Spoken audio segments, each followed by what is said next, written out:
Today, we have invited Dieula Previlon to come and speak with us about a topic we have never covered on the podcast before, but one that I think is pretty prevalent in our lives, and that is the topic of abandonment. We are inviting Dieula on because she is an expert in this topic. She has a new book that just came out titled, Does God See Me? And it covers trauma. And this is one of the topics that she covers in her book. But she is a therapist and an ordained pastor and says that she sits where theology and psychology meet. And I think this is such a beautiful description of who she is, and also such an important place to be sitting as we talk about this topic of abandonment, especially as women, because we are often seeking to fill that hole that somebody has left when we experience abandonment in our lives. And often that hole can only be filled by God's presence, by his mercy and his goodness. And so Dieula is going to talk to us about how we can approach this topic and really just what it means. So we're going to dive in. Here is our new friend, Dieula. Yay. Welcome to the Our Time to Rise podcast. Let's just start with this big idea of abandonment. What is it when you refer to it? What are you talking about? And why does it cut so deep into our souls, into who we are? Well, first of all, thank you for having me to speak on such a tender issue. Mm-hmm. I think it's one that we all have in common.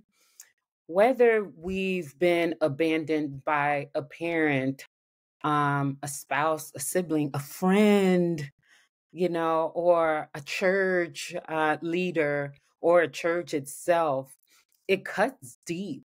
And, at times I wonder, why does it cut so deep? And I believe it's because we're hardwired for relationships. Genesis 2:18 says, it is not good for us to be alone. A lot of people translate that verse for marriages, couples, and romantic relationships, but that was not the point. The point is, for me and you to thrive, to survive, we need relationships. We need each other. And when when that need is threatened, we lose it. We become dysregulated. We feel the pain. So abandonment is either the threat or the real, actual experience of being left, of being excluded, of being rejected, of being unseen, of not being cared for. It's that deep feeling. And to feel alone, to feel abandoned, to feel rejected, that cuts deep. That cuts deep because, again, it's something that we're created with, that a need that we're created with that's not being met.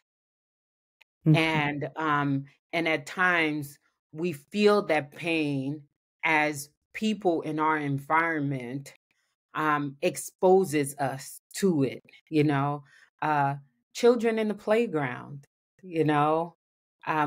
when you're excluded in activities in school, we feel it. They feel it. I felt it, I remembered an activity that they used to play back in the day. Nowadays, we're too knowable. We know too much to still have this activity be done in the playground. But my gym teacher used to have captains where they would, pick people to be on their teams, and imagine the last one left behind and nobody wants to pick that person on their team, right?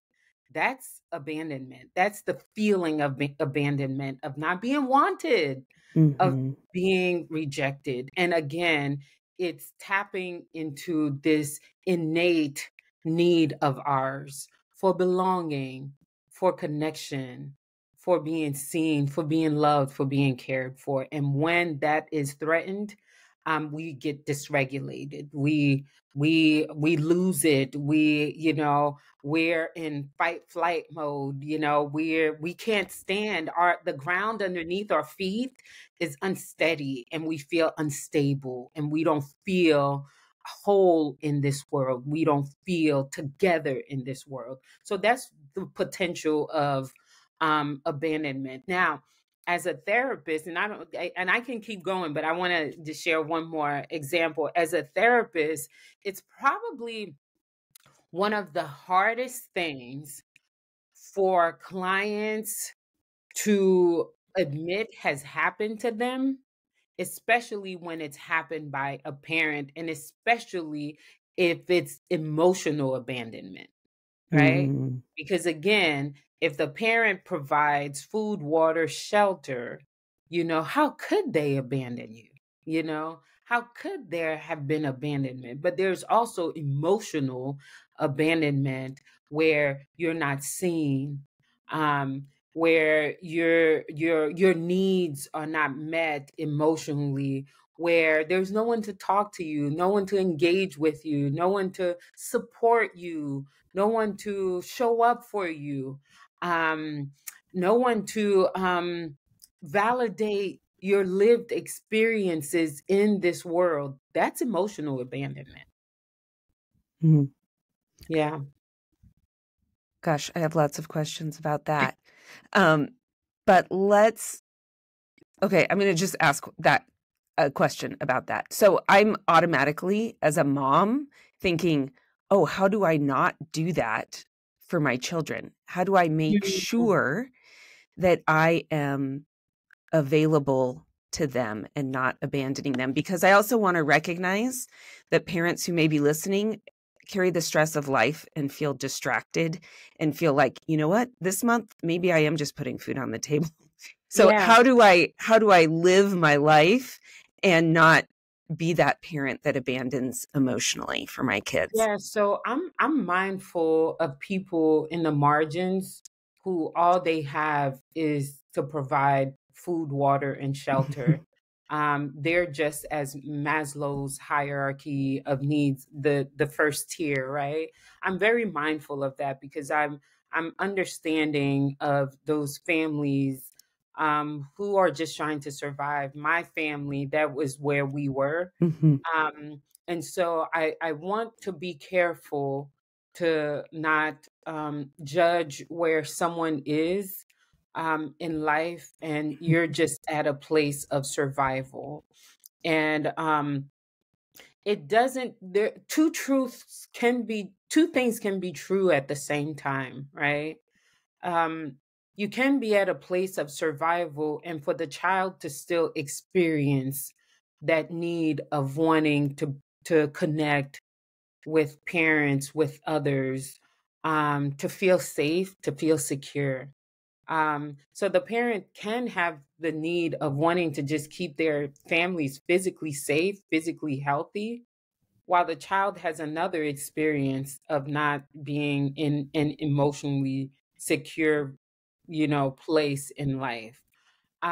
There are also parents who are in a place of survival, but at the same time they connect, and at the same time they are emotionally connecting with their children. So there are many stories of how families live through challenges. So I just wanted to place that caveat out there for families in the margin. I'm always careful of that because I travel the world and I'm a child of immigrants. And so, my theology has to reach people in the margins. If not, it's not good enough, I don't think. Mhm. Because if it can't reach them, if it's not good news for them, how can it be good news? So Mhm. it has to reach those on in the margins, and it has to be fruitful for them. It has to be good news for them. If it's good news for them, it will be good news for me as well, and for the rest of us that are listening. And to your question, as far as how to make sure that parents are not emotionally abandoning children. You can't be present 100%. That I know. I have 3 adult children. And we're not talking about perfect parenting, because your children will have their own journeys. Um, and you have to release them to God to have their own journey. As far as, there was a therapist or someone that shared one time to have secure attachment with your family at least 20% of the time, then you're doing a great job. Something like that. It was a low Okay. number. You know? I can cling to that. Yeah. Yes, it was a low number, but really, to it's the spirit, right? To have a spirit of showing up, to have a spirit of knowing what's going on, to be somewhat in the center of your children's life. It's the spirit. It's not just, the being there all the time, but the spirit, right? Mm-hmm. And what I'm talking about is, perhaps you can't show up to all of the games, right? But the spirit of, oh, I am proud of you. How did it go? How was it? What was it like? How many scores? To be there in spirit, asking those questions, to create a little bit of time, Mm-hmm. to create a little bit of time to just check in. I do marriage counseling, and sometimes I'll give my couples an assignment to just check in 15 minutes of the day. Just 15 minutes. How are you doing? How's life going? What can I do to make your life easy? Just checking in 15 minutes. Mm-hmm. 15 minutes of connecting with someone means a great deal. So, for parents that are listening, if you can give your children 15 good minutes of just seeing your child, of just showing up, of just checking in, you don't have to be helicopter and be in all the stuff, but just letting your children know, I see you and I love you and you belong here. There's always a place for you. 15 Mm-hmm. minutes. Okay, that feels very doable. Yes, yes, it is. It is. I'm thinking about the impact of abandonment and how that shows up all throughout a person's life, and what it might look like. So can you describe, because it's not like you look at someone and go, oh, they're dealing with abandonment issues. It's subtle things that we do or don't do, because we do have that trauma in our life. So can you speak to what that looks like practically? Yeah, oftentimes you will see the impact of abandonment in relationships, right? You know, I do some work on attachment, where you have the different types of attachment based on how you attach to your primary caregivers as a child. Mm-hmm. And so that type of attachment mirrors the type of attachment you have in your adult relationships, right? And so you have disorganized attachment, you have ambivalent attachment, you have the anxious attached person. So in relationships, those people can show up as, having anxiety when their partners are not there. They're easily dysregulated when there's conflict. They're afraid of conflict. It can look like people pleasing so that partners won't leave them. It can even look like staying in unhealthy relationships because they're afraid of losing that person. So it can look like a myriad of ways, or even codependent relationships. It can look like that as well.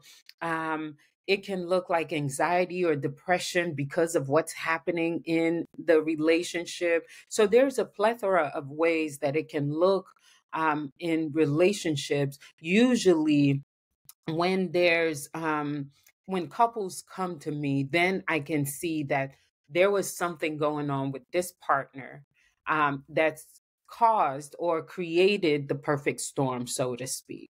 So it can look like a myriad different things that's happening in the relationship, but it's really happening with this person that's not allowing the relationship to thrive. And oftentimes, what I would do in therapy is have one partner or one person go into individual therapy, because that's their issue that they have to deal with before we can do marriage therapy, because they're not able to do the work yet with couples therapy. And so they need the individual work first to deal with attachment issues, to deal with, big trauma or little trauma, whatever the case may be, so they can learn how to regulate their emotions, or widen their tolerance window. And the window of tolerance just means how much work can you do, without falling apart. And so we try to open that window wider and wider. The more conflict you can handle without falling apart, the better it is for couples to do really good work. Because if we have conflict and all of a sudden, you're screaming, yelling, crying, or you're checking out emotionally, you just go quiet emotionally, and you just say, and you're telling people, don't talk to me, I don't want to talk about this. You have to be able to talk about it. So the what we try to do is to help you, help different people dealing with this hold the tension long enough and take care of themselves, while you're holding the tension, because good work happens when you're able to hold the tension and not take it personally, and still show up for the other person to actually do the work. Half the time we can't do the work because we're escaping, whether it be responsibility, we're escaping the conflict, we're escaping the issue that's going on. We're just checking out because we can't handle it. So abandonment, when you're dealing with abandonment, it can look like that. People that are scared to death, and you can never do the work with them because they can't handle it. Mm-hmm. They can't deal. Oh, gosh. I feel like this is just one huge mirror.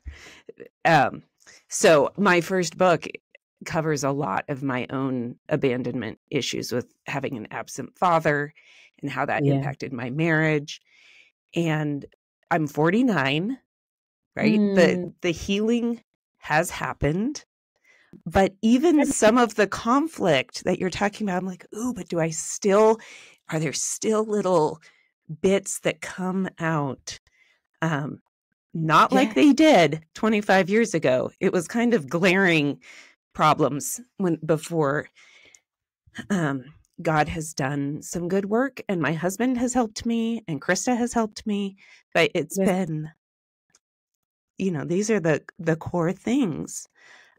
So I think we hear you in that for those of us who have those childhood abandonment things, we know we have them often, right? Like they're very prevalent and present. I'd love to transition to talking to the woman who's in midlife, who may be experiencing some abandonment unique to this phase of life. So many of our listeners have gone through divorce recently, or are having real strong marriage issues. Some people are really feeling abandoned by their parents, as their parents have changed and are no longer able to care for themselves, and children are having to take on that role. It feels almost like an abandonment of some kind, the parental child role. And then even kids leaving and growing up. Like for moms, we're like, wait one darn second. I spent my whole life, or your whole life, loving you, and now you've decided that it's best for you to go and live your own life. What's going on here? Which, we know is a good thing.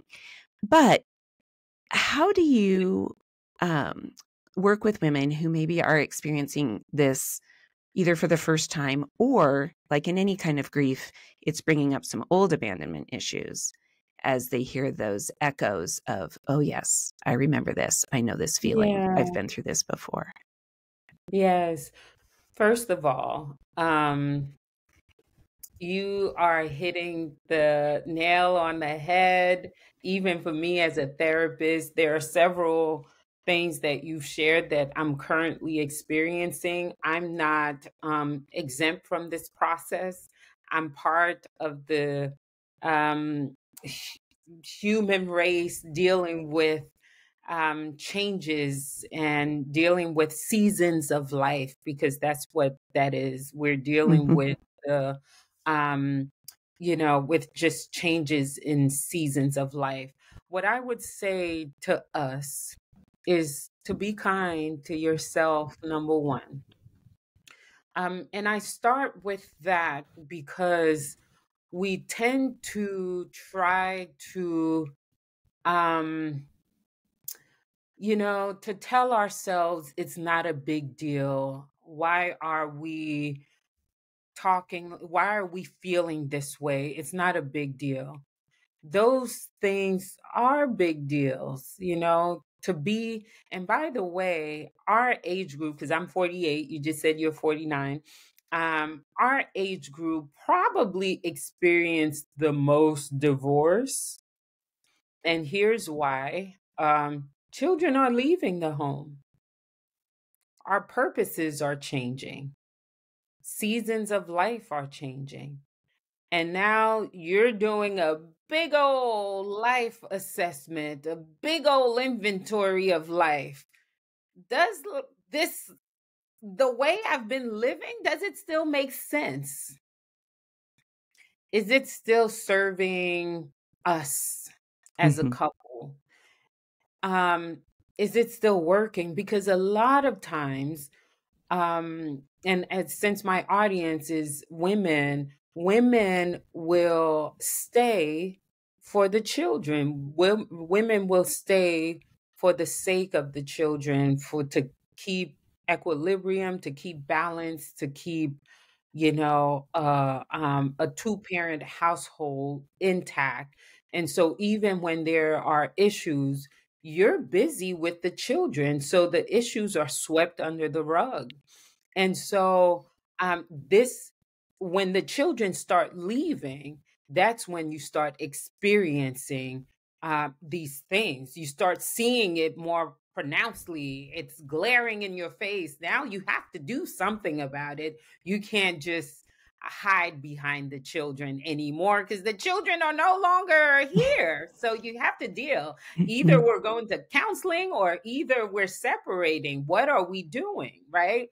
And so this age, there's a lot of transition happening for us we have the children leaving, and then we have parents that are starting to show the signs of aging. And they're no longer connecting with us in the same way if they had before. And then for some of us who never had that, you're experiencing, whether it be divorce or relationship changes and your children are leaving the home, you want some comfort from mommy and daddy and saying, please help me with this. How did you do it? And they're not present to give you that comfort. The previous generation is not there to show up for you in the way that you would like for them to show up for you. So there's a lot of loss. So what I would say is, be present for yourself, be present for what's happening for you. Don't, gaslight yourself. Don't gaslight yourself. I would say go find yourself a good therapist that can help you process, because you need to process and you need to know how to categorize your life again. And you may need a coach or even a spiritual director to help you figure out where God is in the midst of these seasons that you're going through, and how to reorient your life, reorganize your life, because it's really about, now, what is the new rhythm for me? What is this new place I'm at? I'm divorced and I feel abandoned. What do I do now? How do I start over again? So you need some help to help you learn how to start over again, because you are starting over again. Life is brand new, but your children just left. You're not married anymore. There are a lot of new things that you need a traveling companion to help you do. And so, whoever that traveling companion may be, get the support you need, because again, we go back to the beginning of, it is not good to do these journeys alone. That's the number one thing. It's not good to walk through them alone. So you need some support. You need some of your girls. You need, a time with them, whether it be every Friday nights y'all get together. I just watched maybe last year, I watched the new episodes of Steel Magnolia on Netflix. It was so sweet to see how they just kept showing up for one another. These ladies, they showed up for each other, and that's how they made it through. Whatever it is that's going on, you do need a tribe of sisters to make it through. And so I'm just go back to the beginning of this podcast. It's not alone to do this. It's not good enough to do this alone, whatever transition you're going through. So that's what I would recommend for my sisters listening to this podcast today. I was just talking to a friend who is going through a really, really hard, traumatic season. And she was saying that very thing. She said, I have been carried by my sisters. I mean, Yes. she said, we so value the marital relationship. But she said, I want to argue that those friendships, those friend relationships are every bit as important. And that phileo type of love is every bit as important, because it has sustained her. It has allowed her to get through this season. So to your point, I think it is so critical that we not neglect our friendships, that we keep those strong. And when storms come, we have those friendships to walk through that storm with. Absolutely. Mm-hmm. Absolutely. Yeah. So I was thinking as you were talking, what about the people who feel abandoned by God? Theologically, I think we will go up and down the journey with God, at times feeling comforted and secured in our relationship with God, and then at times feeling completely and utterly abandoned by God, right? What I say to those people is to be in your feelings, whatever that may be. I have a whole chapter in the book about lament. Like our faith tradition is one that is nestled in lament. Why? Because we're not the first people to ever feel abandoned by God. There's a whole tribe of witnesses all throughout the Bible, up and down the Bible, who have felt abandoned by God. And what did they do? They cried out to God for help. And so I think when we're in these spaces where we feel abandoned by God, we fight back in lament. We cry out to God. And there's an interesting thing that happens, is that when we cry, when we lament, when we sit in that space of lament, you feel this thing that, like, as if the Holy Spirit shows up and just supports you and just gives you a hug. There's something about lament that must happen in order for us to process through our feelings of abandonment with God, right? And every good psalm that you read, every good psalm of lament will start with just the greatest accusations of how God has done them wrong. And towards the end of the psalm, you'll see, but you, O Lord, you're the only one I have Who else do I have in heaven but you, God? Right? And I think it's beautiful to have that as a model for us when we're feeling abandoned by God, is to go through a season or even moments of lamenting, crying out to God, and then move through the space of being encouraged again and finding hope again and finding joy again. And then we circle back around to feeling abandoned. And then we do the same thing again, lament, hope, and joy. So that's what I would share with my sisters. Just cry it out, pour it out. Yeah, it reflects what you said earlier about those of us who maybe try to avoid things because we don't want to deal with it. That doesn't help us move forward in our healing. And Right. that's true in our relationship with God. Like if we pretend like it's not true, it doesn't Right. help us move forward. And that there's freedom when we're honest with him. And then it's like this big exhale, almost like, okay, there, I said it. I said it, God. I'm Exactly. mad at you. Why are you allowing this? Why aren't you showing up on my timeline? Because my timeline was yesterday. And Right. I'm really done with the discomfort, whatever that discomfort is. Right. And then you can say, okay, now I said it. Right. Right. Oh, okay, you're still here. And I can experience you more freely as a And result. that's the beauty of the relationship, you know? And as we're talking about abandonment and feeling insecure and feeling, unsafe with God, we do these relational things, and the relationship will remain intact. Like God is not going to leave. God is not going to strike us down. God is not going to, express anger back at us. God just sits there. I tell folks all the time that God is not fragile. God can handle it. God can take it. God is secure in God's self, so much so that when we say things to God, God does not take it personally. God just handles it, and God opens God's arms for us and says, "Here, my child, I hear you. I am here for you. I support you. I love you. You can say whatever you want to say to me, and I will still be here."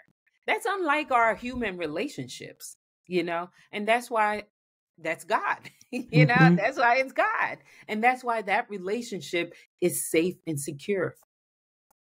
I had a friend the other day, and she's super wise, my friend Chrissy, and I'm going through something hard, and she said, God isn't just with you in this. He is actually weeping with you in this. And that was really powerful for me. That was a new thought to me, actually, that God isn't just with me. He's actually weeping with me over this situation. And that was like, that just brought me to such tears because of just even thinking of that visual. So I want to pass that along to whoever may need to hear that today, that God isn't just with you.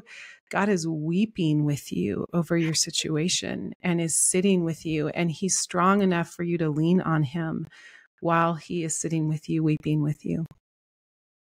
Absolutely.